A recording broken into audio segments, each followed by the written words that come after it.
A Monument of French Folly. By Charles Dickens. It was profoundly observed by a witty member of the Court of Common Council, in council assembled in the city of London, in the year of our Lord 1850, that the French are a frog-eating people, who wear wooden shoes. We are credibly informed, in reference to the nation whom this choice spirit so happily disposed of, that the caricatures and stage representations which were current in England some half a century ago, exactly depict their present condition. For example, we understand that every Frenchman, without exception, wears a pigtail and curl papers. That he is extremely sallow, thin, long-faced, and lantern-jawed. That the calves of his legs are invariably undeveloped, that his legs fail at the knees, and that his shoulders are always higher than his ears. We are likewise assured that he rarely tastes any food but soup maker, and an onion, that he always says, by gar. Aha! That you tell me, sir, at the end of every sentence he utters, and that the true generic name of his race is the Mounseers, or the Parley-Voos.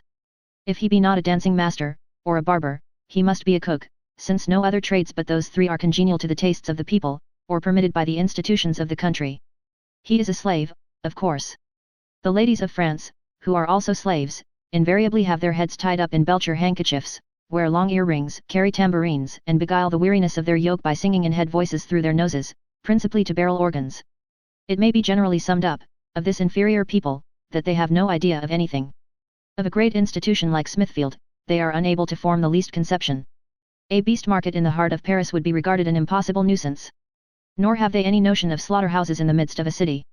One of these benighted frog-eaters would scarcely understand your meaning, if you told him of the existence of such a British bulwark.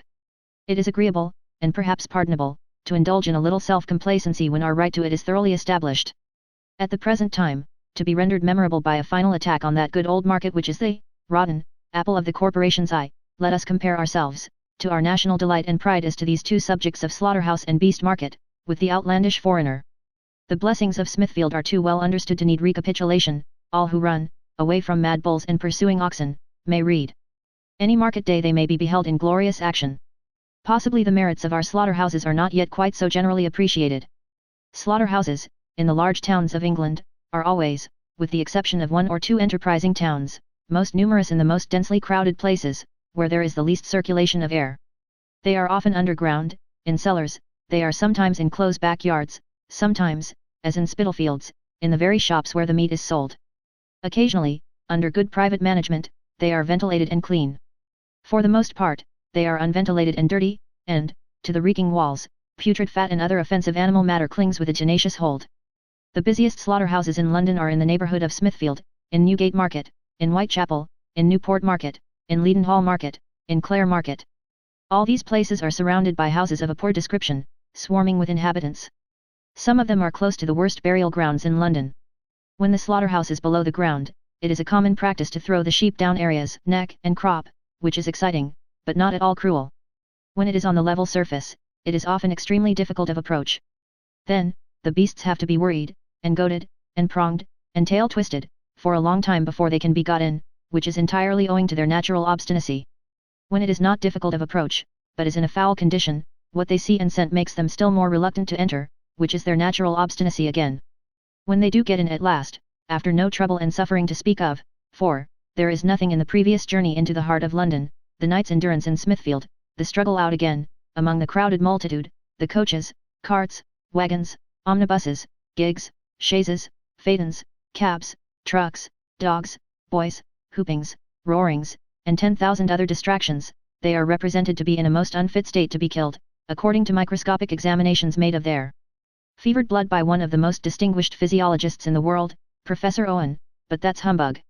When they are killed, at last, their reeking carcasses are hung in impure air, to become, as the same professor will explain to you, less nutritious and more unwholesome, but he is only an uncommon counsellor, so don't mind him. In half a quarter of a mile's length of Whitechapel, at one time, there shall be 600 newly slaughtered oxen hanging up, and 700 sheep, but, the more the merrier, proof of prosperity. Hard by Snow Hill and Warwick Lane, you shall see the little children, inured to sights of brutality from their birth, trotting along the alleys, mingled with troops of horribly busy pigs, up to their ankles in blood, but it makes the young rascals hardy. Into the imperfect sewers of this overgrown city, you shall have the immense mass of corruption, engendered by these practices, lazily thrown out of sight, to rise, in poisonous gases, into your house at night, when your sleeping children will most readily absorb them, and to find its languid way, at last, into the river that you drink, But, the French are a frog-eating people who wear wooden shoes, and it's the roast beef of England, my boy, the jolly old English roast beef. It is quite a mistake, a newfangled notion altogether, to suppose that there is any natural antagonism between putrefaction and health. They know better than that, in the Common Council. You may talk about nature, in her wisdom, always warning man through his sense of smell, when he draws near to something dangerous, but, that won't go down in the city. Nature very often don't mean anything. Mrs. Quickly says that prunes are ill for a green wound, but whosoever says that putrid animal substances are ill for a green wound, or for robust vigor, or for anything or for anybody, is a humanity monger and a humbug. Britons never, never, never, and see, therefore. And prosperity to cattle driving, cattle slaughtering, bone crushing, blood boiling, trotter scraping, tripe dressing, paunch cleaning, gut spinning, hide preparing, tallow melting, and other salubrious proceedings, in the midst of hospitals, churchyards, workhouses, schools, infirmaries, refuges, dwellings, provision shops, nurseries, sick beds, every stage and baiting place in the journey from birth to death. These uncommon counsellors, your Professor Owens and fellows, will contend that to tolerate these things in a civilized city, is to reduce it to a worse condition than Bruce found to prevail in Abyssinia. For there, say they, the jackals and wild dogs came at night to devour the offal, whereas, here there are no such natural scavengers, and quite as savage customs. Further, they will demonstrate that nothing in nature is intended to be wasted, and that besides the waste which such abuses occasion in the articles of health and life, main sources of the riches of any community, they lead to a prodigious waste of changing matters, which might, with proper preparation, and under scientific direction, be safely applied to the increase of the fertility of the land. Thus, they argue, does nature ever avenge infractions of her beneficent laws, and so surely as man is determined to warp any of her blessings into curses, shall they become curses, and shall he suffer heavily. But, this is cant. Just as it is cant of the worst description to say to the London Corporation, how can you exhibit to the people so plain a spectacle of dishonest equivocation, as to claim the right of holding a market in the midst of the great city, for one of your vested privileges, when you know that when your last market-holding charter was granted to you by King Charles I, Smithfield stood in the suburbs of London, and is in that very charter so described in those 5 words. Which is certainly true, but has nothing to do with the question. Now to the comparison, in these particulars of civilization, between the capital of England, and the capital of that frog-eating and wooden-shoe-wearing country, which the illustrious Common Councilman so sarcastically settled. In Paris, there is no cattle market. Cows and calves are sold within the city, but, the cattle markets are at Poissy, about 13 miles off, on a line of railway, and at Siaz, about 5 miles off. The Poissy market is held every Thursday, the Siaz market, every Monday. In Paris, there are no slaughterhouses, in our acceptation of the term. There are 5 public abattoirs, within the walls, though in the suburbs, and in these all the slaughtering for the city must be performed. They are managed by a syndicate or guild of butchers, who confer with the Minister of the Interior on all matters affecting the trade, and who are consulted when any new regulations are contemplated for its government. They are, likewise, under the vigilant superintendence of the police. Every butcher must be licensed, which proves him at once to be a slave, for we don't license butchers in England, we only license apothecaries, attorneys, postmasters, publicans, hawkers, retailers of tobacco, snuff, pepper, and vinegar, and 1 or 2 other little trades, not worth mentioning. Every arrangement in connection with the slaughtering and sale of meat, is matter of strict police regulation. Slavery again, though we certainly have a general sort of police act here. But, in order that the reader may understand what a monument of folly these frog-eaters have raised in their abattoirs and cattle markets, and may compare it with what common counselling has done for us all these years, and would still do but for the innovating spirit of the times, here follows a short account of a recent visit to these places.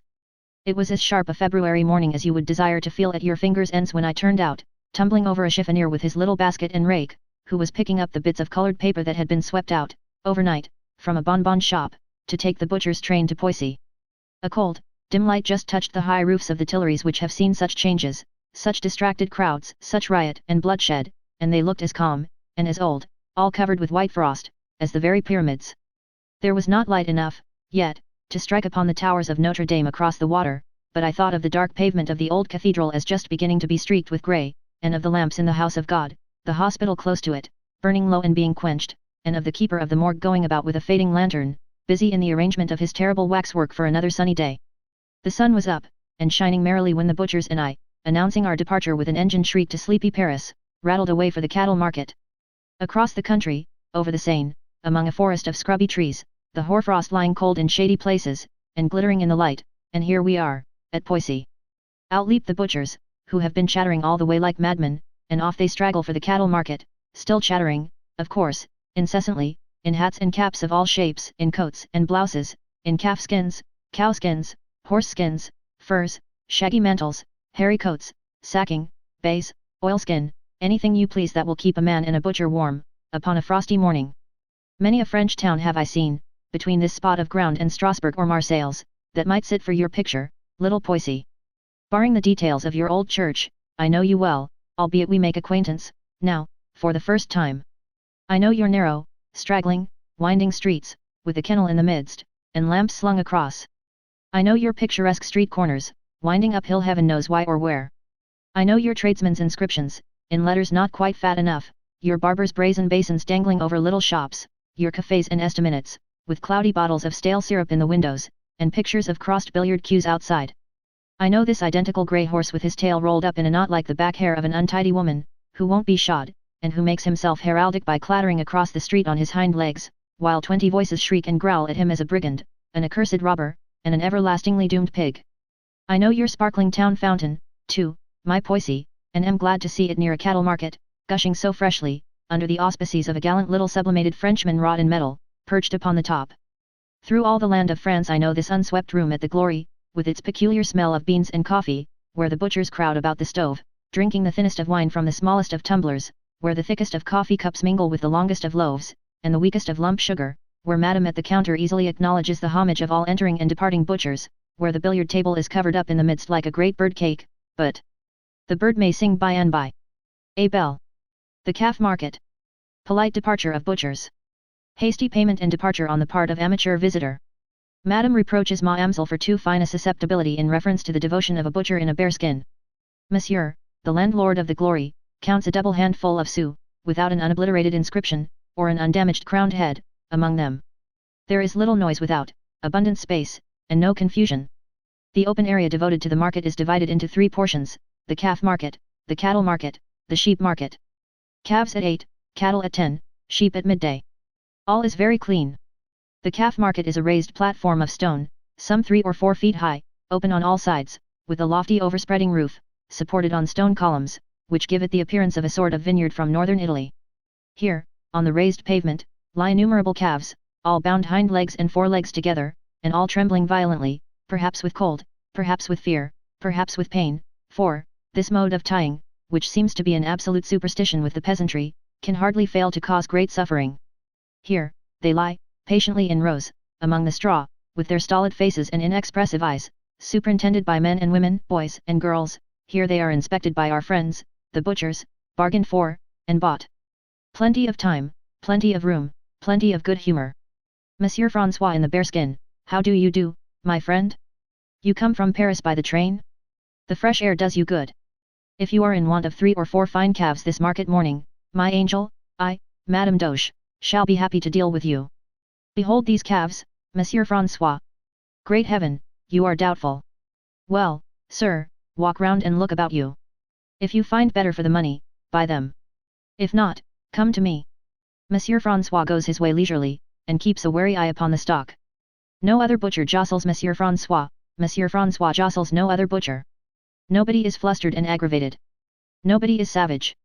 In the midst of the country blue frocks and red handkerchiefs, and the butcher's coats, shaggy, furry, and hairy, of calfskin, cowskin, horseskin, and bearskin, towers a cocked hat and a blue cloak.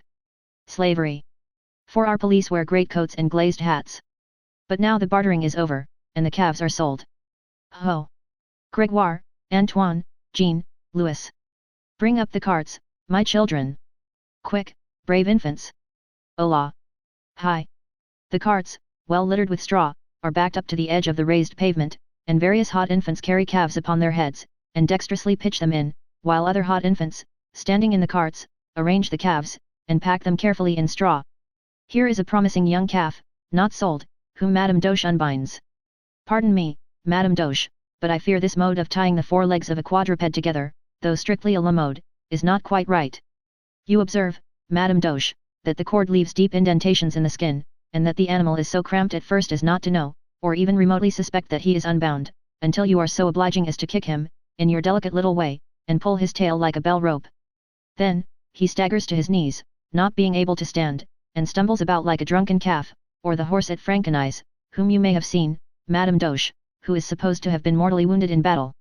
But, what is this rubbing against me, as I apostrophize Madame Doche? It is another heated infant with a calf upon his head. Pardon, monsieur, but will you have the politeness to allow me to pass?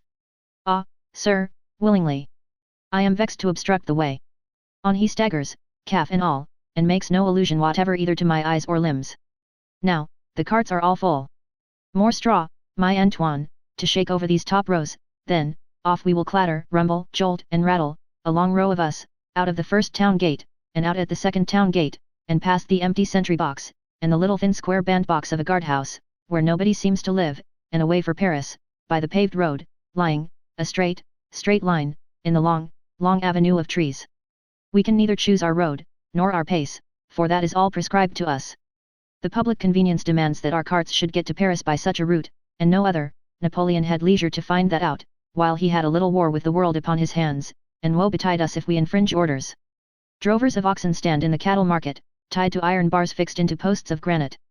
Other droves advance slowly down the long avenue, past the second town gate, and the first town gate, and the sentry box, and the bandbox, thawing the morning with their smoky breath as they come along. Plenty of room, plenty of time. Neither man nor beast is driven out of his wits by coaches, carts, wagons, omnibuses, gigs, chaises, phaetons, cabs, trucks, boys, whoopings, roarings, and multitudes. No tail twisting is necessary, no iron pronging is necessary. There are no iron prongs here. The market for cattle is held as quietly as the market for calves. In due time, off the cattle go to Paris. The drovers can no more choose their road, nor their time, nor the numbers they shall drive, than they can choose their hour for dying in the course of nature. Sheep next. The sheep pens are up here, past the branch bank of Paris established for the convenience of the butchers, and behind the two pretty fountains they are making in the market. My name is Bull, yet I think I should like to see as good twin fountains, not to say in Smithfield, but in England anywhere. Plenty of room, plenty of time. And here are sheep dogs, sensible as ever, but with a certain French air about them, not without a suspicion of dominoes, with a kind of flavour of moustache and beard, demonstrative dogs, shaggy and loose where an English dog would be tight and close, not so troubled with business calculations as our English drovers' dogs, who have always got their sheep upon their minds, and think about their work, even resting, as you may see by their faces, but, dashing, showy, rather unreliable dogs, who might worry me instead of their legitimate charges if they saw occasion, and might see it somewhat suddenly. The market for sheep passes off like the other two, and away they go, by their allotted road to Paris. My way being the railway, I make the best of it at 20 miles an hour, whirling through the now highlighted landscape, thinking that the inexperienced greenbuds will be wishing, before long, they had not been tempted to come out so soon, and wondering who lives in this or that chateau, all window and lattice, and what the family may have for breakfast this sharp morning. After the market comes the abattoir. What abattoir shall I visit first? Montmartre is the largest. So I will go there. The abattoirs are all within the walls of Paris, with an eye to the receipt of the octroi duty, but, they stand in open places in the suburbs, removed from the press and bustle of the city. They are managed by the syndicate or guild of butchers, under the inspection of the police. Certain smaller items of the revenue derived from them are in part retained by the guild for the payment of their expenses, and in part devoted by it to charitable purposes in connection with the trade. They cost £680,000, and they return to the city of Paris an interest on that outlay, amounting to nearly 6.5%. Here, in a sufficiently dismantled space is the abattoir of Montmartre, covering nearly 9 acres of ground, surrounded by a high wall, and looking from the outside like a cavalry barrack. At the iron gates is a small functionary in a large cocked hat. Monsieur desires to see the abattoir. Most certainly. State being inconvenient in private transactions, and Monsieur being already aware of the cocked hat, the functionary puts it into a little official bureau which it almost fills, and accompanies me in the modest attire, as to his head, of ordinary life. Many of the animals from Poissy have come here. On the arrival of each drove, it was turned into yonder ample space, where each butcher who had bought, selected his own purchases. Some, we see now, in these long perspectives of stalls with a high overhanging roof of wood and open tiles rising above the walls. While they rest here, before being slaughtered, they are required to be fed and watered, and the stalls must be kept clean. A stated amount of fodder must always be ready in the loft above, and the supervision is of the strictest kind. The same regulations apply to sheep and calves, for which, portions of these perspectives are strongly railed off. All the buildings are of the strongest and most solid description.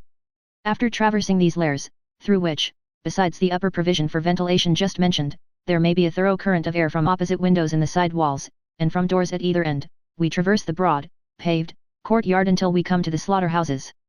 They are all exactly alike, and adjoin each other, to the number of 8 or 9 together, in blocks of solid building. Let us walk into the first. It is firmly built and paved with stone. It is well lighted, thoroughly aired, and lavishly provided with fresh water. It has 2 doors opposite each other, the first, the door by which I entered from the main yard, the second, which is opposite, opening on another smaller yard, where the sheep and calves are killed on benches. The pavement of that yard, I see, slopes downward to a gutter, for its being more easily cleansed. The slaughterhouse is 15 feet high, 16 feet and a half wide, and 33 feet long. It is fitted with a powerful windlass, by which one man at the handle can bring the head of an ox down to the ground to receive the blow from the pole-axe that is to fell him, with the means of raising the carcass and keeping it suspended during the after-operation of dressing, and with hooks on which carcasses can hang, when completely prepared, without touching the walls. Upon the pavement of this first stone chamber, lies an ox scarcely dead.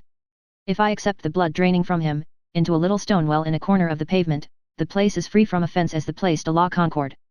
It is infinitely purer and cleaner, I know, my friend the functionary, than the Cathedral of Notre Dame. Ha, ha! Monsieur is pleasant, but, truly, there is reason, too, in what he says. I look into another of these slaughterhouses. Pray enter, says a gentleman in bloody boots. This is a calf I have killed this morning. Having a little time upon my hands, I have cut and punctured this lace pattern in the coats of his stomach. It is pretty enough. I did it to divert myself. It is beautiful, monsieur, the slaughterer. He tells me I have the gentility to say so. I look into rows of slaughterhouses. In many, retail dealers, who have come here for the purpose, are making bargains for meat. There is killing enough, certainly, to satiate an unused eye, and there are steaming carcasses enough, to suggest the expediency of a fowl and salad for dinner, but, everywhere, there is an orderly, clean, well-systematized routine of work in progress, horrible work at the best, if you please, but, so much the greater reason why it should be made the best of. I don't know, I think I have observed, my name is Bull, that a Parisian of the lowest order is particularly delicate, or that his nature is remarkable for an infinitesimal infusion of ferocity, but, I do know, my potent, grave, and common counselling seniors, that he is forced, when at this work, to submit himself to a thoroughly good system, and to make an Englishman very heartily ashamed of you. Here, within the walls of the same abattoir, in other roomy and commodious buildings, are a place for converting the fat into tallow and packing it for market, a place for cleansing and scalding calves' heads and sheep's feet, a place for preparing tripe, stables and coach houses for the butchers, innumerable conveniences, aiding in the diminution of offensiveness to its lowest possible point, and the raising of cleanliness and supervision to their highest. Hence, all the meat that goes out of the gate is sent away in clean covered carts. And if every trade connected with the slaughtering of animals were obliged by law to be carried on in the same place, I doubt, my friend, now reinstated in the cocked hat, whose civility these 2 francs imperfectly acknowledge, but appear munificently to repay, whether there could be better regulations than those which are carried out at the abattoir of Montmartre. Adieu, my friend, for I am away to the other side of Paris, to the abattoir of Grenelle. And there I find exactly the same thing on a smaller scale, with the addition of a magnificent artesian well, and a different sort of conductor, in the person of a neat little woman with neat little eyes, and a neat little voice, who picks her neat little way among the bullocks in a very neat little pair of shoes and stockings. Such is the monument of French folly which a foreigneering people have erected, in a national hatred and antipathy for common counselling wisdom. That wisdom, assembled in the city of London, having distinctly refused, after a debate of 3 days long, and by a majority of nearly 7 to 1, to associate itself with any metropolitan cattle market unless it be held in the midst of the city, it follows that we shall lose the inestimable advantages of common counselling protection, and be thrown, for a market, on our own wretched resources. In all human probability we shall thus come, at last, to erect a monument of folly very like this French monument. If that be done, the consequences are obvious. The leather trade will be ruined, by the introduction of American timber, to be manufactured into shoes for the fallen English. The Lord Mayor will be required, by the popular voice, to live entirely on frogs, and both these changes will, how, is not at present quite clear, but certainly somehow or other, fall on that unhappy landed interest which is always being killed, yet is always found to be alive, and kicking.